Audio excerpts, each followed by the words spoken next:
Magandang umaga po sa ating lahat.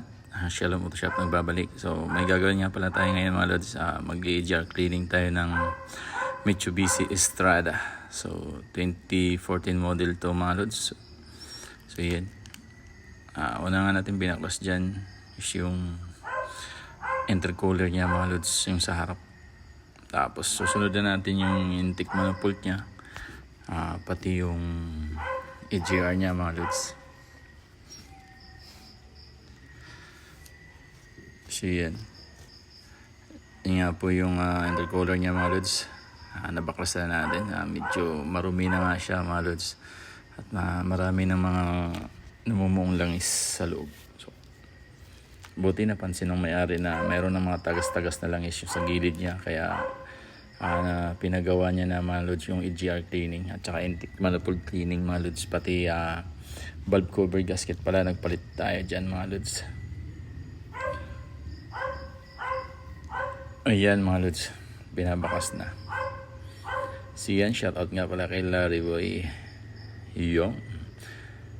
Yan, shoutout nga pala sa mga nakasubscribe sa ating YouTube channel na Shalom Auto Shop. Thank you sa inyong lahat.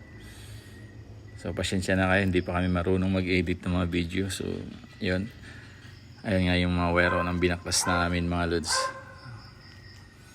Kaya at mag-hire kami ng editor. So yun na yun po. So balik tayo sa EGR cleaning. Napaka-importante sa isang makina yung malinisan yung hingahan niya, yung intake niya at saka yung EGR niya mga lods, kasi malaking bagay po yun sa makina. So yan mga lods, binabakas na nga po namin yung intake manifold.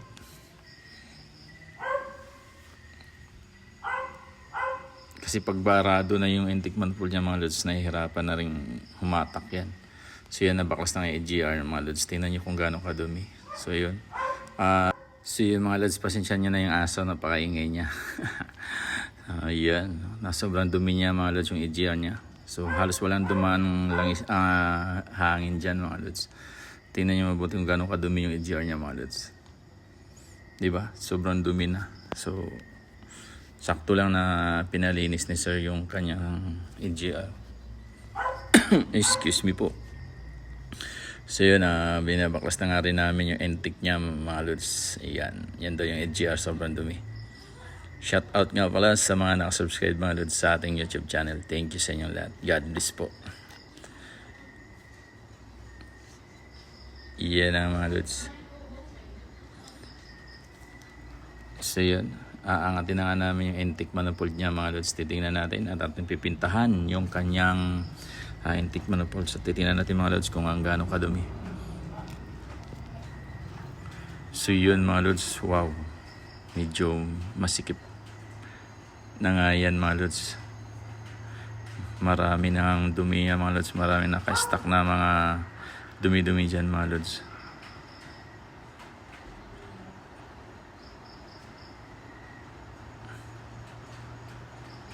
So yun.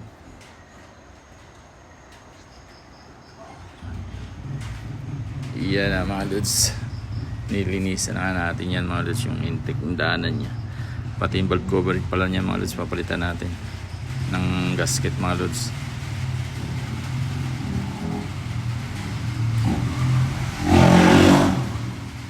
So yun mga lods, malinis na. So kinabit namin mga lods yan. Thank you sa inyo mga lods. At Shalom Auto Shop nga pala, pasubscribe lang sa ating YouTube channel. Thank you and God bless po sa ating lahat. Bye bye.